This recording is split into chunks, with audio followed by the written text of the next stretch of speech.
Hello guys, welcome to your YouTube channel people teacher. तो कैसे हो आप सब? आशा कि सब बढ़िया होगे, स्वस्थ होगे। तो जैसे कि आप सभी को पता है कि हम आजकल एचपी टेट की प्रिपरेशन कर रहे हैं। तो आज हम डिस्कस करने जा रहे हैं साइकोलॉजी का मेगा प्रैक्टिस सेट, क्योंकि ये बहुत ही इंपॉर्टेंट है आपके एचपी टेट के लिए। तो आज की वीडियो के आप एंड तक बने रहिएगा, क्योंकि आज की वीडियो में मोस्ट इंपॉर्टेंट क्वेश्चन जो कि आप साइकोलॉजी में पूछे जाता है उसके बारे में हम डिस्कस करेंगे। तो फिलहाल करते हैं वीडियो को शुरू। सारे के सारे क्वेश्चन जितने भी आज के हैं वो बहुत इंपॉर्टेंट, तो वीडियो के अंत तक जरूर बने रहें। तो सबसे पहला क्वेश्चन पूछा गया था हमारे से, वो था किसने कहा दो बालकों में समान मानसिक योग्यताएं नहीं होती। देखो, किसने कहा वाले क्वेश्चन आप पर रिपीटेड होते हैं, हर साल पूछे जा रहे। तो एक ऐसा टॉपिक है, ये किसने कहा वाला एक टॉपिक ही बोल सकते हैं इसको, कि यहाँ से क्वेश्चन आ रहे। तो आप इनको लिखा करना कि किसने कहा दो बालकों में समान मानसिक योग्यता नहीं होती है। ए हरलॉक, बी सोरेनसन, और सी है हमारे पास वुडवर्थ, और डी है क्रो एवं क्रो। तो जो हमारे को ये कहा था कि नहीं, दो बालकों में समान मानसिक योग्यता नहीं होती है, तो हमारे ये हरलॉक ने कहा था। तो इसका जो सही ऑप्शन है वो है हमारे पास ऑप्शन नंबर ए, हरलॉक। तो नेक्स्ट बात करते हैं क्वेश्चन नंबर 2। बहुत ही इंपॉर्टेंट टॉपिक है ये हमारा, ठीक है। छात्रों में चोरी की आदत को कैसे दूर किया जा सकता है। देखो, कई बार क्या होता है, जो छोटे बच्चे होते हैं ना, वो चोरी करने की आदत में फंस जाते हैं। वो हमारा हेरिडिटी, एनवायरमेंटल फैक्टर कुछ भी हो सकता है, ठीक है। ये भी पूछा जाता है कि चोरी करने में जो आदत में हो जाती है तो वो फैक्टर क्या है। वो हमारा हेरिडिटी और एनवायरमेंटल फैक्टर दोनों आते हैं। और यहाँ पे पूछा गया था कि जो आदत है उसको हम दूर कैसे कर सकते हैं। ए है हमारे पास पारितोषिक देकर, बी है उदाहरण देकर, सी है ताड़ना देकर, और डी है हमारे पास सजा देकर। देखो, जो ये सजा और ताड़ना देकर, ये तो बिल्कुल ही नहीं हो सकता। आप सजा दोगे तो बच्चा ढीठ बनेगा, ना कि वो सुधरेगा, ठीक है। और पारितोषिक देकर भी नहीं हो सकता। हाँ, उदाहरण देकर बच्चा सुधर सकता है। आप किसी महान व्यक्ति का उदाहरण दे दो, कोई अच्छे साइंटिस्ट का उदाहरण दे दो, कोई अच्छे नेताओं का उदाहरण दे दो, तो बच्चा सुधर सकता है। या कोई ऐसे व्यक्ति का उदाहरण भी दे सकते हो जो उसने चोरी की होगी, और उसके बारे में बताओ कि आखिर जो चोरी किया है उसको, फिर चोर को क्या होता है उसके साथ, उसको पुलिस ले जाती है, बाद में उसके साथ कैसी लाइफ होती है। तो आप उससे को उदाहरण दे करके सुधार सकते हो। नेक्स्ट बात करते हैं क्वेश्चन नंबर 3 की। हमारा निदान कहते हैं ए अधिगम, बी शिक्षण, सी कठिनाइयों का पता लगाना, और डी इनमें से कोई नहीं। तो जो इसका सही ऑप्शन है वो है ऑप्शन नंबर सी, कठिनाइयों का पता लगाना। नेक्स्ट बात करते हैं क्वेश्चन नंबर 4 की। जो शिक्षा मनोवैज्ञानिक सहायक है, जो एजुकेशनल साइकोलॉजी है, वो हमारे को किसके लिए हेल्प करती है। ए स्वयं को समझने के लिए, मतलब अपने बारे में समझना, क्या हमारे बारे में, ठीक है। बी है बालकों को समझने में, जो बच्चे हैं उनके बारे में समझना। सी है हमारे पास शिक्षण विधियों के चयन में, जो शिक्षण की विद्या है, कौन सा मेथड को हमें चूज करना है बच्चों के लिए, कौन सा मेथड सही है उसका सिलेक्शन करने में। डी है हमारे पास संपूर्ण शिक्षण प्रक्रिया में, पूरी जो हमारी शिक्षा प्रक्रिया है उसमें। तो जो सही ऑप्शन है वो है हमारे पास ऑप्शन नंबर डी, संपूर्ण शिक्षण प्रक्रिया में शिक्षा मनोवैज्ञानिक सहायक है। तो नेक्स्ट क्वेश्चन नंबर 5 हमारे से पूछे गए, सृजनात्मक की पहचान होती है। तो सृजनात्मक वाला हमारे एक ऐसा मोस्ट इंपॉर्टेंट टॉपिक है साइकोलॉजी का, जिसके रिगार्डिंग हर साल एक या दो क्वेश्चन आपको देखने को मिलेंगे। तो सृजनात्मक और जो हमारे इंडिविजुअल डिफरेंस है ना, ये हमारा फर्स्ट ईयर में शायद से 3rd यूनिट है, जिसके रिगार्डिंग आपको क्वेश्चंस देखने को मिलते हैं। तो अगर आप अभी फर्स्ट या सेकंड ईयर में हो तो अच्छे से पढ़ना साइकोलॉजी। तो यहाँ पे हमसे क्वेश्चन पूछता, सृजनात्मक की पहचान होती है। ए था हमारे पास पुराने व्यवहार से, बी था चित्रकला से, सी है संगीत से, और डी है नवीन परिणाम से।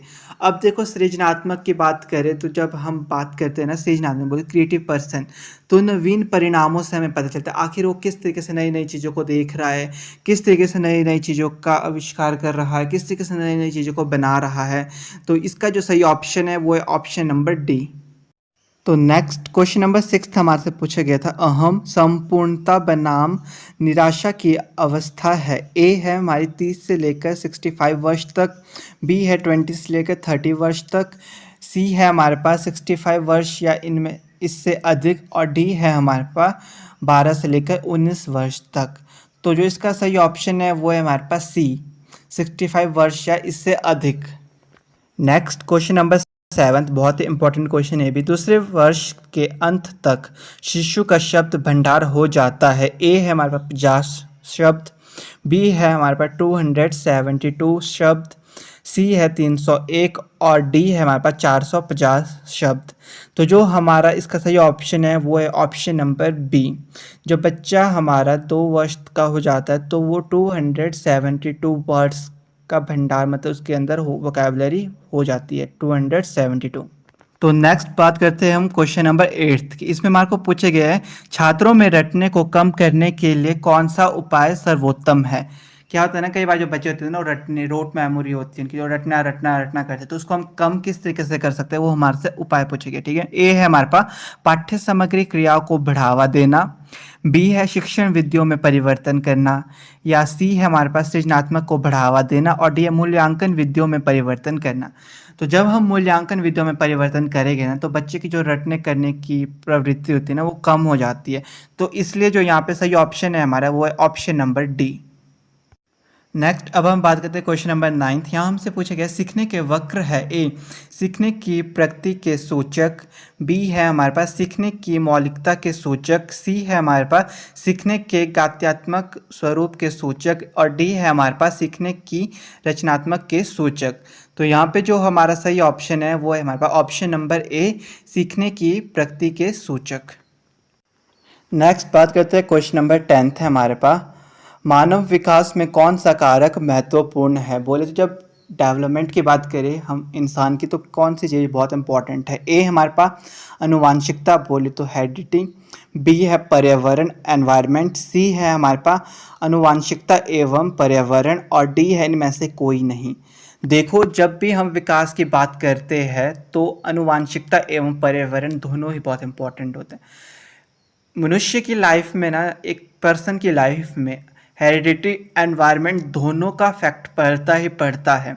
अगर आपसे कहीं भी कुछ पूछा जाए इंसान के रिलेटेड तो वहाँ पे ये ऑप्शन ज़रूर होगा दिया हुआ अनुवांशिकता एवं पर्यावरण, तो ये दोनों ही हमारे है। तो यहाँ पे जो सही ऑप्शन है वो ऑप्शन नंबर सी अनुवांशिकता एवं पर्यावरण। आप बोले तो अगर कोई बच्चा चोरी कर रहा है तो वहाँ पे भी इसका कारण हो सकता है। तो नेक्स्ट क्वेश्चन हमारे से पूछे गए हैं यहाँ पे हमारे शरीर में गुणसूत्रों के कितने जोड़े होते हैं। ए 23, बी 25, सी 19, और डी है हमारे पास 17। तो इसका सही ऑप्शन है हमारे पास ऑप्शन नंबर ए 23। हमारे शरीर में 23 गुणसूत्रों के जोड़े होते हैं। तो नेक्स्ट अब हम बात करते हैं क्वेश्चन नंबर 12 की। बालक के व्यक्तिगत अध्ययन की मनोवैज्ञानिक विधि है। ए है हमारे पास रेटिंग स्केल, बी है प्रश्नावली, सी है हमारे पास केस स्टडी, और डी है प्रयोगात्मक विधि।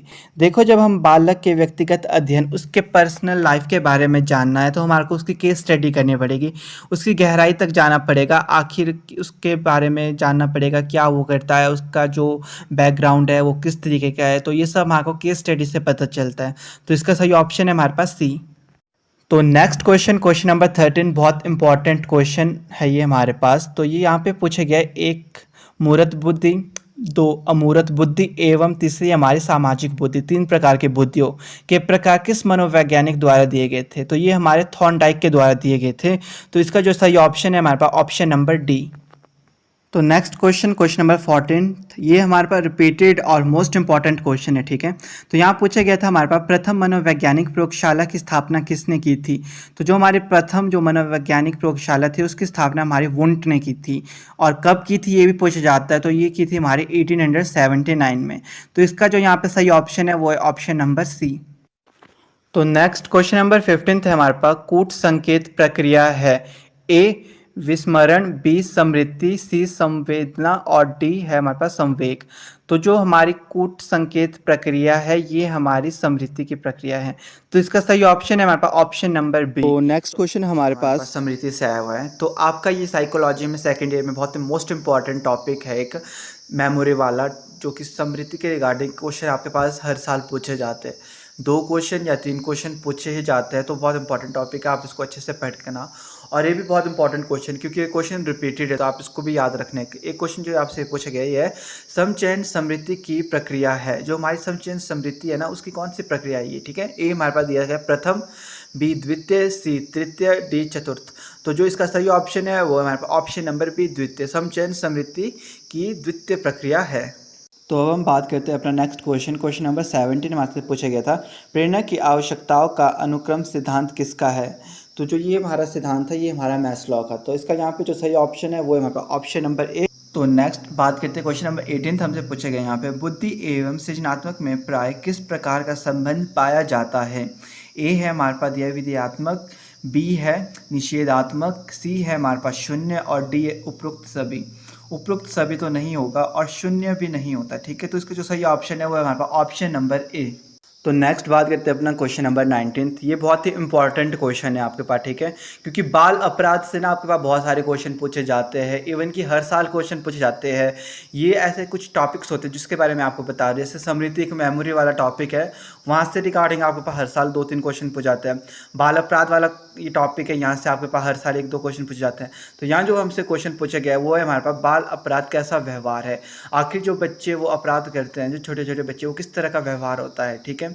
तो यहाँ पे एक और क्वेश्चन भी आपका बन जाता है कई बार कि बाल अपराध का कारण क्या है। तो ये हमारा सामाजिक भी हो सकता है, एनवायरनमेंट भी हो सकता है, हेरिडिटी।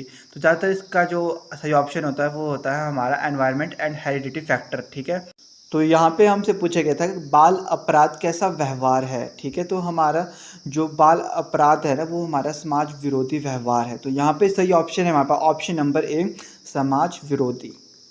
तो नेक्स्ट क्वेश्चन नंबर 20 हमारे से बहुत ही अच्छा क्वेश्चन पूछा गया। क्रियाकलाप तकनीक है जो हमारा एक्टिविटी बेस्ड मेथड है, आखिर वो किस तरह का मेथड है। ए है हमारे पास कक्षा केंद्र, क्या वो जो क्लास सेंटर्ड है।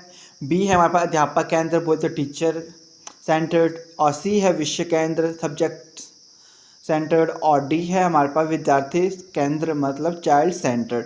अब देखो, जब हम एक्टिविटी करा रहे हैं तो वहाँ पे जो भी हमारी एक्टिविटीज़ हो रही है वो हमारे बच्चों को ध्यान पे रख के होती है, ठीक है। ना विषय को ध्यान में रखा जाता है, ना अध्यापक को, ना कक्षा को, वहाँ पे सिर्फ विद्यार्थियों को बीच में रखा जाता है। तो इसका सही ऑप्शन है हमारे पास विद्यार्थी केंद्रित। तो नेक्स्ट क्वेश्चन नंबर 21 हमसे पूछा गया था यहाँ पे, वुडवर्थ के SOR मॉडल में ओ का क्या तात्पर्य है। किसके मॉडल की बात हो रही है हमारे यहाँ पे, वुडवर्थ के, ठीक है। ए है हमारे पास दिया हुआ यहाँ पे उद्दीपक, बी है प्राणी, सी है अनुक्रिया और डी है हमारे पास व्यवहार। तो जो हमारा वुडवर्थ का SOR मॉडल में ओ का तात्पर्य था हमारा प्राणी से। तो इसका जो सही ऑप्शन है वो है हमारे पास ऑप्शन नंबर बी, प्राणी। तो नेक्स्ट बात करते हैं अपना क्वेश्चन नंबर 22 हमारे से पूछा गया था। यहाँ विकास एक प्रक्रिया है। ग्रोथ डेवलपमेंट वाला टॉपिक भी इम्पॉर्टेंट है। आपने बस ऐसा याद रखना, जो आपके इम्पॉर्टेंट टॉपिक है ना उसके रिगार्डिंग आपको थोड़ा उसके बारे में पढ़ना है। जैसे कि हमारा ग्रोथ और डेवलपमेंट हो गया, मेमोरी के रिगार्डिंग आपसे क्वेश्चन पूछा जाता है, और जो बच्चे बाल अपराध होता है वहाँ से क्वेश्चन पूछे जाते हैं। ऐसे जो क्वेश्चन जो हर साल रिपीटेड हो रहे हैं वो आपको देखना होता है, ठीक है। तो यहाँ पूछा गया था विकास एक प्रक्रिया, जो हमारा डेवलपमेंट है वो किस प्रकार की प्रक्रिया। ए है हमारे पास खंडित, बी निरंतर, सी है पूर्ण और डी है अपूर्ण। हम जो हमारी डेवलपमेंट है उसको ना हम पूर्ण बोल सकते हैं, ना हम उसको अपूर्ण बोल सकते हैं, क्योंकि किसको पता कि आपकी पूरी तरीके से डेवलपमेंट हो चुकी है या नहीं हुई है। तो अगर बात करें निरंतरता तो वो हम बोल सकते हैं, क्योंकि विकास एक निरंतर प्रक्रिया है। विकास जो हमारी डेवलपमेंट है वो हमारी कॉन्टीन्यूस होते रहती है, वो चलते रहती है। वो बचपन से लेकर आप जब तक मरते नहीं हो तब तक जो आपकी डेवलपमेंट है वो निरंतर चली रहेगी। तो सही ऑप्शन है यहाँ पे बी। तो नेक्स्ट अब हम बात करते हैं क्वेश्चन नंबर 23 हमारे से पूछा गया था यहाँ पे, व्यवहारिकवाद पाठशाला का प्रतिपादन किया है। जो हमारी व्यवहारिकवाद पाठशाला है ना उसका प्रतिपादन आखिर किसने किया था। तो इसका जो प्रतिपादन किया था वो हमारा JB वॉटसन ने किया था। तो यहाँ पे हमारा सही ऑप्शन है option number A, JB Watson. Next अब बात करते हैं क्वेश्चन नंबर 24, ये भी बहुत इंपॉर्टेंट क्वेश्चन है आपका।